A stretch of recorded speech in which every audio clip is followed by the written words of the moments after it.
आज का टॉपिक है अभिक्रिया की कोटि। तो इसे अपने नोट्स के साथ मिलान करते हुए पढ़ेंगे। देखिए, अभिक्रिया की कोटि। तो अभिक्रिया की कोटि को जानने से पहले आपको द्रव्य अनुपाती क्रिया का नियम आना चाहिए, जो कि 11 में है। तो द्रव्य अनुपाती क्रिया का नियम क्या है देखेंगे।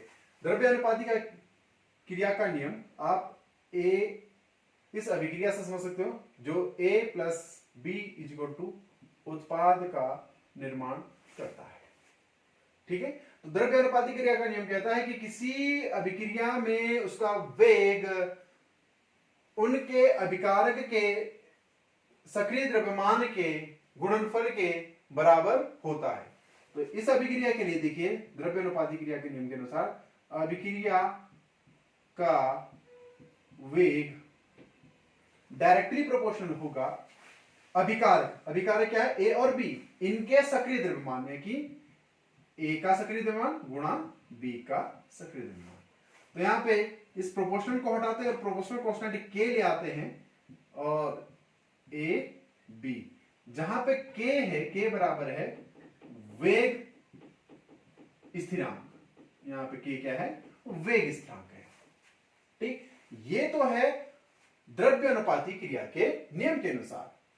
इसी के साथ अगर बाय चांस एक और रिएक्शन है, देखो A plus B B is equal to उत्पाद बनाता है। अब यहां पे देखो स्टीशियोमेट्रिक अनुपात ए और बी दिया है। तो स्टीशियोमेट्रिक अनुपात जब ऐसी अभिक्रिया में दिया हो तो इनके लिए अभिक्रिया का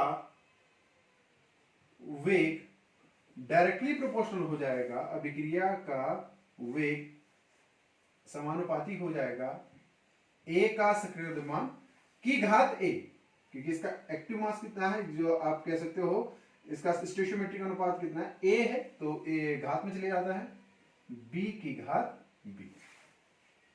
ठीक, इसी प्रकार आप किसी भी अभिक्रिया में देखोगे तो उसका जो स्टोइचियोमेट्रिक अनुपात, जो मोलों की संख्या है, उनके घात के बराबर ऊपर चले जाता है।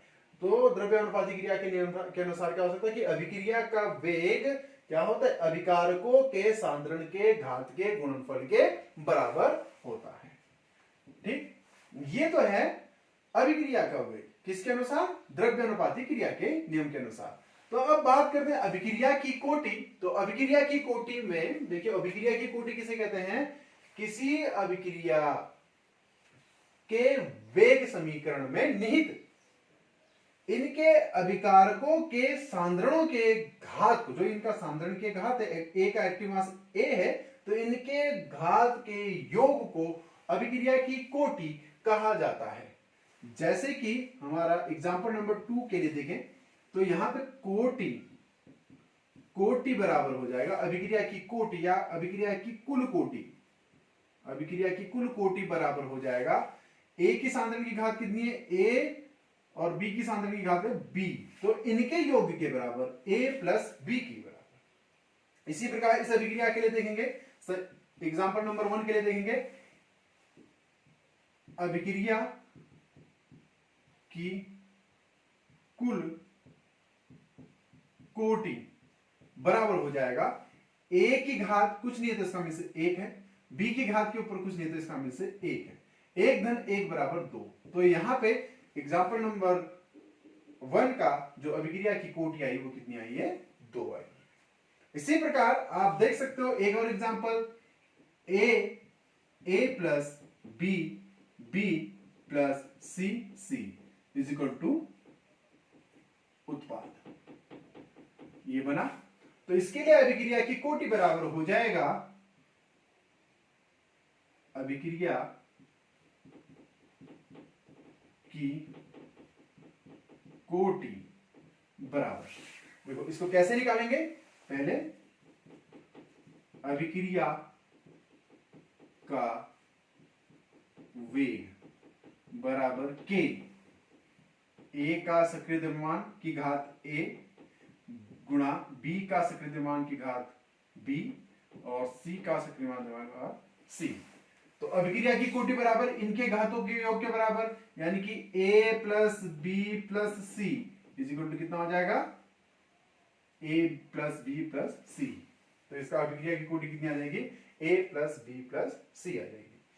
अगर अभिक्रिया कुछ इस प्रकार से दी होती, 2A plus B is equal to उत्पाद, तो अब आप डायरेक्टली निकाल सकते हो।